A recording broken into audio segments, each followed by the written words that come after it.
I've recently been thinking about like what it means to grow and evolve, and what it means to become like a new iteration of yourself. Like when I came into this field, I really wanted to like work really hard and become as good as I could be as a psychotherapist, and specifically as a solution-focused brief therapy professional. I wanted to be someone who did work at like conferences, and I wanted to be someone who contributed to the field. And as I've grown and I've written lots of books and I've traveled around the world, my aspirations are also changing. My talent is going in a different place. My projects are now different.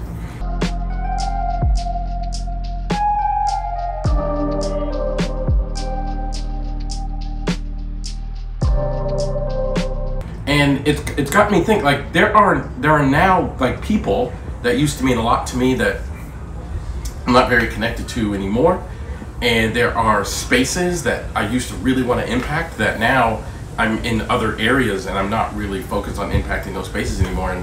And I was just recently thinking about that. And number one, that like sometimes it's hard to see people that you used to be connected to and are no longer connected to. And it's hard to see spaces that used to really want to be engaged in, but realize now that you've just kind of grown out of that and you're no longer interested in those spaces. And it's got me thinking about like the impact of therapy, because in essence, when a client wants to come and see you, they are also interested in growing and becoming a new iteration of themselves. Like they might come to you, think about one client who came to me and he was drinking, and he would meet all his friends at the bar and at the club, and he got in some trouble due to drinking, and coming to therapy, he's like, I need to stop drinking. Well, through that process, he lost friends because he was no longer engaged in the behavior where he was engaged in those friends. And now he's no longer going to bars and clubs. He had to become a newer version of himself. And part of that process was hard for him because he's like, I've got to let go of this thing that was so meaningful to me. And part of it was wonderful, this adventure as he gets to evolve and grow and become the person that he's becoming. And I was thinking about that recently because like things that are happening in my life right now are like so exciting, like the TV project and speaking at much bigger conferences and speaking at events that I've dreamt about, and like things just getting much bigger. And it's so exciting, like it's just like this adventure associated with it, this like discovery, like what's this new thing gonna lead me to?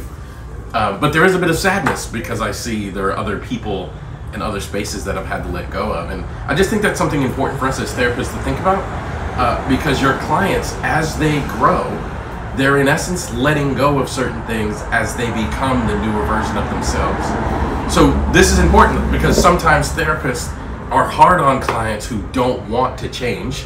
And I say air quotes because like those are things anybody doesn't want to change, change just happens. But clients are sometimes, they struggle with change. And the reason they struggle with change is because oftentimes change comes with a hard part. And that's okay. We just have to be aware that that's there, and then be able to engage in clients about the adventurous, exciting part of the change process. So this was on my mind recently, and I think it's just an important lesson for us as clinicians to remember that change, though great, means that you're also letting go of certain things, even like super positive change.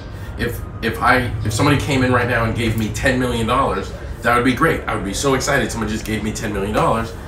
But it would probably impact my life in such a way that would lead to some bits of loss. I have a lot of celebrity friends these days, and they often talk to me about how their job and the life they currently live makes them unrelatable to some of their friends that they grew up with, that they genuinely want to be connected to, but they don't have that same ability to relate to them as they once did. So all change has that, like these real positive aspects of the change, but then there's like a hardship associated with the change too, but that's okay. Like change is necessary, and we have to understand that there's both parts of it. So when your client is really struggling with change, it's not because they don't want to change, it's not because they're not ready for change, it's not because they can't change, it's because all change has like a difficulty associated with it, and we as professionals should never ever forget that.